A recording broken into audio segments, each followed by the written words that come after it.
बच्चों, जैसा कि हम पढ़ रहे थे अयोध्या सिंह उपाध्याय हरिऔध द्वारा रचित आपका जो प्रथम पाठ है पवन दूतिका। पवन दूतिका पाठ के अंतर्गत अभी तक हमने यहाँ पर 13 पद आपको पढ़ा दिए हैं। ठीक है, 13 पद मैं पढ़ा चुकी हूँ और आज मैं आपको यहाँ पढ़ा रही हूँ 14वां पद। ठीक, पद संख्या 14। ठीक है, तो 14वां पद देखिए, पढ़िए। 14वां पद जो है उसमें राधा जी भगवान श्री कृष्ण की विशेषता बता रही हैं। कह रही हैं, राजाओं सा सिर पर लसा दिव्य आपीड़ होगा, अर्थात भगवान श्री कृष्ण के माथे पर राजाओं के समान दिव्य मुकुट पहना हुआ होगा। भगवान श्री कृष्ण ने राजाओं के समान सिर पर दिव्य मुकुट पहना हुआ होगा। शोभा होगी उभय श्रुति में स्वर्ण के कुंडलों की, उनके कानों में सोने के कुंडल शोभा पा रहे होंगे। ठीक, नाना रत्न कलित भुज में मंजू केयूर होंगे, उन्होंने अपनी भुजाओं में विभिन्न प्रकार के रत्नों से जड़े हुए सुंदर केयूर माने बाजू बंद पहन रखे होंगे। मोती माला लसित, मोतियों की मालाओं से सुशोभित कंबु माने शंख के समान कंठ होगा, यानी कि शंख सा सुंदर कंठ होगा। पढ़िएगा, देखिए। राजाओं के समान, यह उपमा अलंकार आ गया बच्चों। राजाओं सा लसा सिर पर दिव्य आपीड़ होगा, राजाओं के समान यहाँ उनके सिर पर सुंदर और दिव्य मुकुट पहना हुआ होगा। शोभा होगी उभय श्रुति में, उभय माने दोनों, श्रुति माने कानों में, शोभा होगी स्वर्ण माने सोने के कुंडलों की, उनके दोनों कानों में सोने के कुंडल शोभा पा रहे होंगे। नाना रत्न कलित, नाना माने विभिन्न रत्नों से सुशोभित या जड़े हुए, भुजाओं में मंजू माने सुंदर, केयूर माने बाजूबंद, होंगे माने होंगे, उनकी भुजाओं में विभिन्न प्रकार के रत्नों से जड़ित सुंदर बाजूबंद होंगे।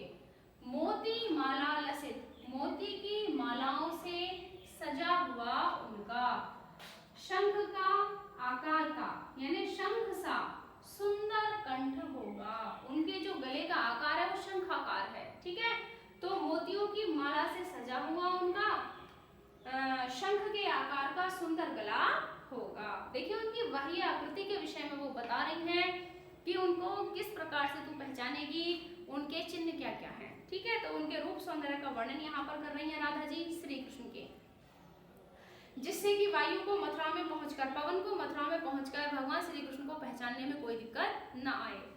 इसीलिए वो बता रही हैं कि देखो, भगवान श्री कृष्ण ने अपने माथे पर राजाओं के समान मुकुट पहना हुआ होगा, है ना। उनके दोनों कानों में सोने के कुंडल शोभा पा रहे होंगे, विभिन्न प्रकार के रत्नों से जड़ित, उन्होंने अपनी भुजाओं में बाजूबंद पहन रखे होंगे और मोतियों की माला से सजा हुआ उनका शंख के आकार का गला होगा। इस प्रकार से उनकी विशेषण, उनकी विशेषताएं वो बता रही हैं। ठीक है, अब देखते हैं हम पद संख्या 15। ये पद संख्या 14 आपकी समझ में आ गई होगी। अब हम देखते हैं पद संख्या 15। पद संख्या 15 में राधा जी ने क्या बताया है पवन को। राधा जी पवन से कहती हैं, तेरे में है ना यह गुण, तेरे में है ना यह गुण, कहते हैं तुझ में ये गुण नहीं है। राधा जी कह रही है, हे पवन, तुझ में ये गुण नहीं है जो तू व्यथाएं सुनाए, जो तू व्यथाएं सुनाए। तेरे अंदर वो गुण नहीं है जो तू मेरी व्यथाएं श्री कृष्ण को जाकर सुना सके, है ना। तेरे में है ना यह गुण जो तू व्यथाएं सुनाए,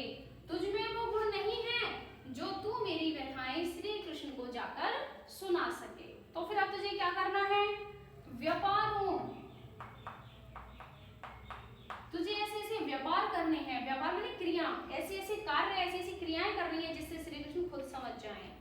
व्यापारों को प्रखर मति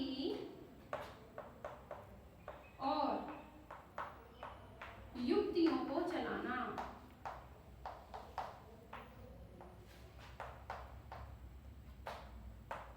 राधा जी कह रही है देखो भाई, अब एक बात सुनो, तुम साशरीर तो है हो नहीं, तुम शरीरधारी नहीं हो, शरीर विहीन हो, क्योंकि शरीर का गुण होता है बोलना, ठीक है, जिह्वा होती है शरीर के पास, तो इसीलिए तुम बोल पाते हैं। तो तुम्हारे पास जिह्वा तो है नहीं, तो अब तुम क्या करो, वहां जाके कृष्ण को कैसे बताओगी मेरी समस्याएं, जो मेरी व्यथाएं हैं वो कैसे सुनाओगी, है ना। अब कोई जीवित प्राणी होता है ना, तो जाकर बता देता ऐसी ऐसी समस्या है राधा जी के साथ, लेकिन क्योंकि तुम्हारे पास वाणी नहीं है तो तुम मेरी सारी व्यथाएं कैसे बताओगी। तो कह रही है यही बात, तेरे में है ना यह गुण, तुझ में ये गुण नहीं है जो तू व्यथाएं सुनाए, जो तू मेरी व्यथा कृष्ण को सुना सके। व्यापारों को प्रखर मति और युक्तियों को चलाना, फिर तुझे क्या करना है, तुझे प्रखर मति माने अपनी चतुर बुद्धि से, प्रखर बुद्धि चतुर बुद्धि से ऐसे व्यापार करने हैं, व्यापार माने ऐसी क्रिया करनी है ना, ऐसे ऐसे कार्य करने हैं, ऐसी ऐसी युक्तियों को चलाना है, युक्तियां माने आइडियाज अपनाने हैं, ठीक। तो तुझे ऐसी ऐसी युक्तियां यहाँ पर चलानी है जिससे कि श्री कृष्ण खुद ब खुद ये वाली बात समझ जाएं, ये वायु आखिर मुझे क्या संकेत कर रही है, मुझे क्या समझाना चाह रही है। तो देखो तुझे क्या करना है, बैठे जो हो निज सदन में,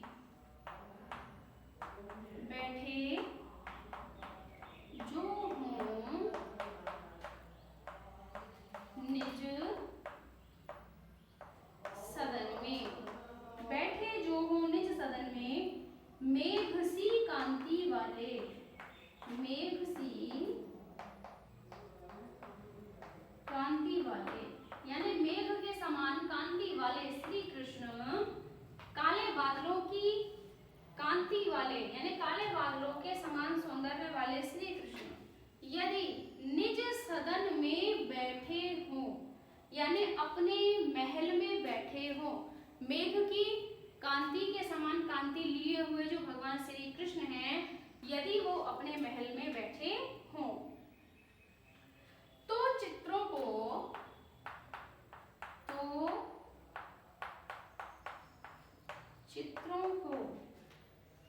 इस भवन के, इस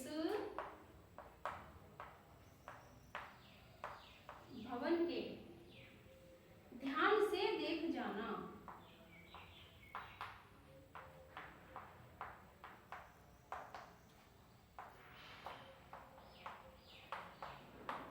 देखिए राधा जी कह रही हैं कि यदि भगवान श्री कृष्ण अपने महल में बैठे हों, जिन भगवान श्री कृष्ण की कांति काले बादलों के समान है, तो तू उस भवन के, है ना, इस भवन के चित्रों को ध्यान से देख जाना। वहां पहुंचकर उस भवन के सभी चित्रों को बड़े ही ध्यान से देखना। ठीक है, फिर से बता रही हूं मैं, राधा जी कह रही हैं तेरे में है ना यह गुण जो तू व्यथाएं सुनाए, तुझ में वो गुण नहीं है जो तू मेरी व्यथाएं श्री कृष्ण को सुना सके। व्यापारों और प्रखर मति और युक्तियों को चलाना, तब तू अपने प्रखर व्यापारों को यानी प्रखर बुद्धि से ऐसे ऐसे व्यापार करना, वो क्रियाएं करना और युक्तियां चलाना जिससे श्री कृष्ण स्वयं समझ जाए कि आखिर तू क्या संदेश देना चाहती है। बैठे जो हो निज सदन में मेघ सी कांति वाले, भगवान श्री कृष्ण जिनके शरीर की कांति मेघ के समान है, यदि वो अपने महल में बैठे हों, तो चित्रों को इस भवन के ध्यान से देख जाना। तो वहां जाकर तू उस भवन में, उस कमरे में जो जो चित्र लगे हों, उन सभी चित्रों को बड़े ध्यान से देखना, क्योंकि उन चित्रों की सहायता से ही तेरा कार्य बनेगा। ठीक है, तो यहाँ तक बात राधा जी ने समझा दी है पवन को कि किस प्रकार से तू मथुरा पहुंचेगी, किस प्रकार से मथुरा पहुंचकर तू श्री कृष्ण को पहचानेगी। अब श्री कृष्ण को पहचानने के बाद जो तेरा काम शेष बचा है वो ये है कि उनको मेरा संदेश दे दे। लेकिन सबसे बड़ी समस्या ये है कि तेरे अंदर वो गुण ही नहीं है जिससे तू पास जीभ नहीं है, तू मेरी बात श्री कृष्ण को बता नहीं सकती। अब इस समस्या का समाधान कैसे किया जाए? तो इस समस्या का समाधान देते हुए राधा जी कहती हैं कि तू अपनी चतुर बुद्धि से कुछ क्रियाकलाप ऐसे वहां पर करना जिससे कि भगवान श्री कृष्ण को खुद ब खुद ये पता चल जाए कि आखिर तू उन्हें क्या संदेश देना चाहती है। तो इसी कार्य को आगे बढ़ाते हुए तू वहां पर उस महल में लगे हुए सभी चित्रों को ध्यान से देखना। ठीक, चित्रों को देखने के बाद तुझे क्या करना है ये पढ़ेंगे पद संख्या 16 में। ठीक है, अब मैं पढ़ा रही हूँ आपको पद संख्या 16। सभी बच्चे अपना ध्यान पद संख्या 16 पर केंद्रित करें। देखिए, जो चित्रों में राधा जी कह रही हैं कि जो चित्रों में, इन चित्रों में विरह विधुरा, विरह विधुरा का मिले चित्र कोई, का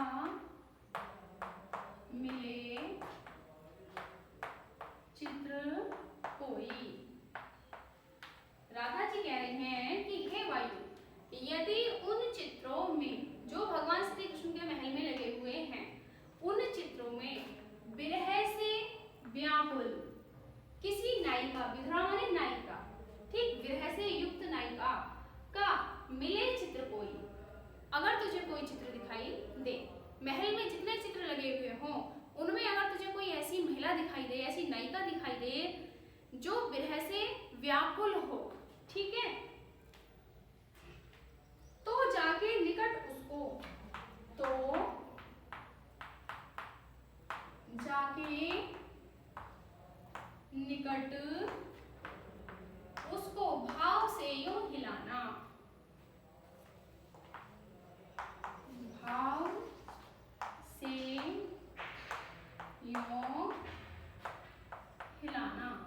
देखिए, कह रही है राधा जी कि यदि तुझे भगवान श्री कृष्ण के महल में कोई ऐसा चित्र दिखाई दे जिसमें कि कोई नायिका विरह से व्याकुल होकर बैठी हो, तो जाके निकट उसको, तो उस चित्र के निकट जाकर भाव से यूं हिलाना, तो उस चित्र को इस भाव से हिलाना।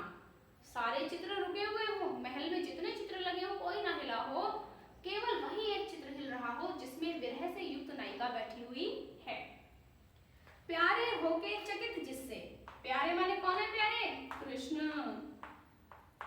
प्यारे होके चकित जिससे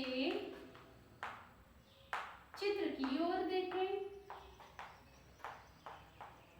चित्र की ओर देखें।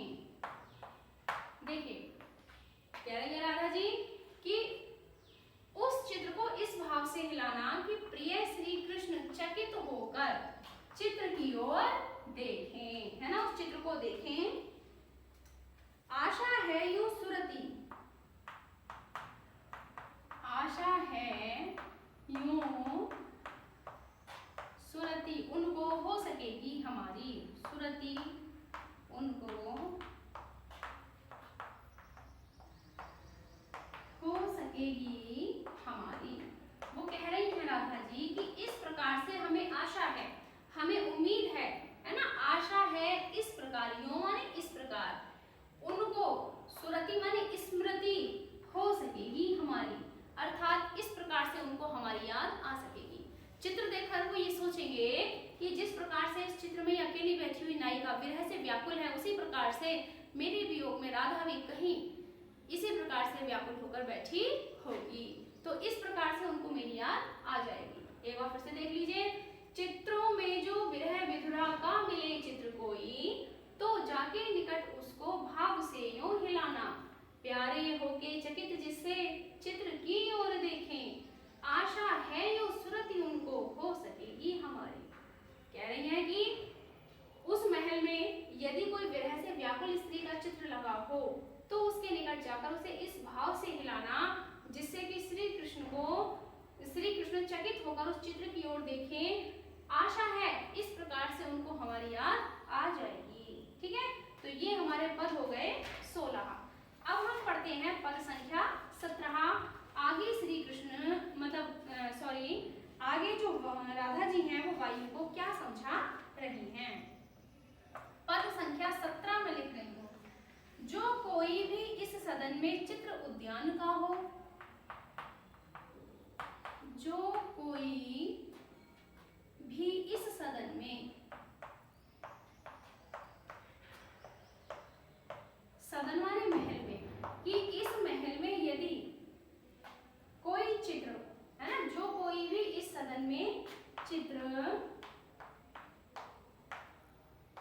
उद्यान का हो। राधा जी कह रही हैं, पद संख्या 17 है ये, ध्यान केंद्रित करें पद संख्या 17 पर, कि जो कोई भी इस महल में चित्र उद्यान का हो, यानी बाग बगीचे का यदि कोई चित्र इस महल में लगा हुआ हो, और हो प्राणी विपुल उसमें, और हो प्राणी विपुल उसमें, घूमते बावले से, घूमते बावले से,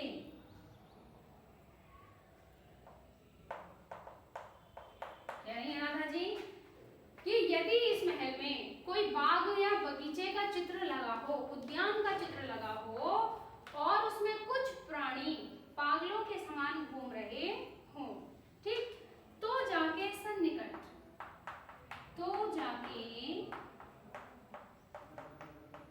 सन्निकट, तो उसके निकट जाकर, तो जाकर सन्निकट उसके, और हिलाना उसे भी, और हिला के उसे भी, यानी उस चित्र को भी तुम हिला देना, तो जाके निकट उसके और हिला के उसे भी, तो उस चित्र को भी तुम हिला देना। देवात्मा को, देवात्मा कौन है? भगवान श्री कृष्ण। देवात्मा को सुरति, सुरति माने स्मृति, ब्रज के, जो ब्रज में है व्यक्ति, ब्रज के व्याकुलों, जो है ना ग्वाल बाल, जो भगवान श्री कृष्ण से बिछड़ करके बहुत ही ज्यादा व्याकुल हैं, तो व्याकुलों की कराना। देखिए कह रही है राधा जी, जो कोई भी इस सदन में चित्र उद्यान का हो, यदि इस महल में कोई चित्र बाग या बगीचे का लगा हुआ हो, और वो प्राणी विपुल उसमें घूमते बावले से, और पागलों के समान प्राणी उसमें घूम रहे हो, तो जाके सन्निकट उसके यूं हिला के उसे भी, उस चित्र के निकट भी जाना और उसको हिलाना। देवात्मा को सुरति ब्रज के व्याकुलों की कराना। इस प्रकार से देवात्मा कृष्ण को स्मृति ब्रज के व्याकुल ग्वाल बालों की कराना। जो ब्रज में गोपियां हैं, ग्वाल बाल हैं, उनकी स्मृति भगवान श्री कृष्ण को दिला देना। तो इस प्रकार से हे वायु, तू संकेतों के माध्यम से ये बता देना कि किस प्रकार से ब्रज में श्री कृष्ण से अलग होकर लोग दुखी हैं। अब बच्चों मैंने यहाँ आपके सामने 17 पद पढ़ा दिए हैं, ठीक है। अब आप लोग अपना ध्यान पद संख्या 18 पर केंद्रित करें। यहाँ मैं आपको पद संख्या 18 पढ़ाने जा रही हूँ, जिसमें इससे आगे की बातें राधिका जी ने पवन को समझाई हैं, ठीक है। यहाँ तक उन्होंने स्पष्ट कर दिया है कि यदि भगवान श्री कृष्ण के महल में किसी वियोगिनी नायिका का चित्र लगा हो तो उसको हिलाकर उन्हें मेरी याद दिला देना। यदि वहाँ कोई बाग बगीचे उद्यान का चित्र लगा हो और उसमें दुखी प्राणी घूम रहे हो तो श्री कृष्ण को ब्रज के वासियों की, जो कि व्याकुल हैं, उनकी याद दिला देना। अब देखिए पद संख्या 18 में आपके सामने पढ़ा रही हूँ। अपना ध्यान पद संख्या 18 पर केंद्रित करेंगे। राधा जी कह रही हैं, कोई प्यारा कुसुम, कुसुम माने होता है फूल, कोई प्यारा कुसुम कुम लहा,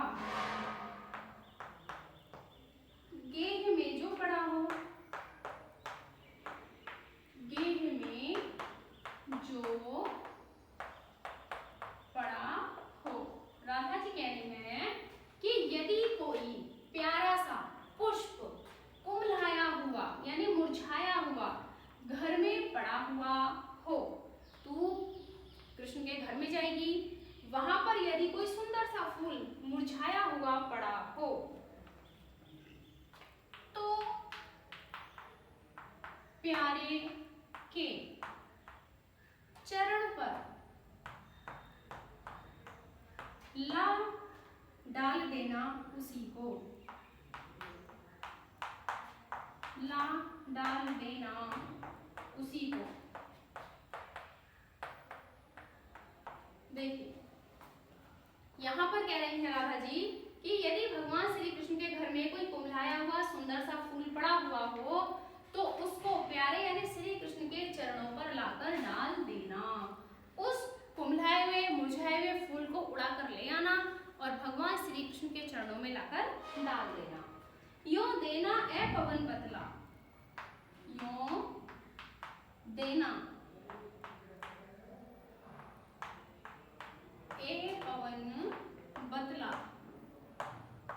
कह रही है हे पवन तू इस प्रकार से बता देना, फूल सी एक बाला।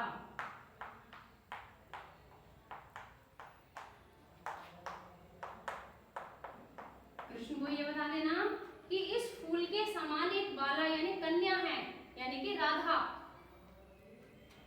म्लाना हो कमल पग को, म्लाना माने दुखी होकर, म्लाना हो कमल पग को, कमल पग को चूमना चाहती है।